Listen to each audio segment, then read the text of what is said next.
пожалуйста. Всем доброго вечера. И хотел, конечно, прежде всего поблагодарить и организаторов выставки, и тех людей, которые здесь работают, можно сказать, даже их служат.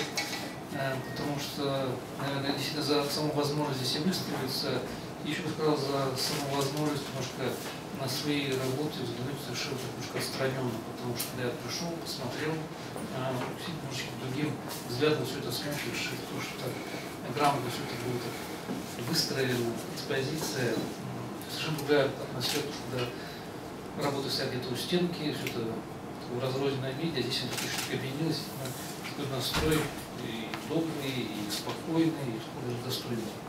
Всем желаю, конечно, приятного просмотра.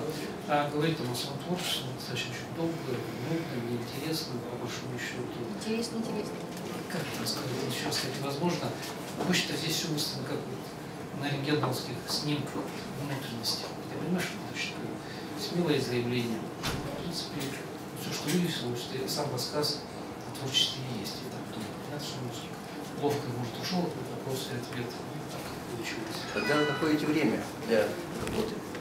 Как вы... Сейчас уже меньше. Кто-то уже спросил, я говорю, что сейчас мы в основном все уходит на храм, на внутренность, то есть какая-то большая часть энергии все уходит туда. А сейчас немножко так. Когда мы делали эту выставку, подготавливался, немножко сам поставил себе задачу, чтобы потерял квалификацию или нет. Взял этой работы я сделал, что понял, что не удается, что не здесь все представлено.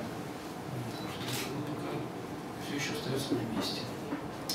Так, всего доброго, спасибо.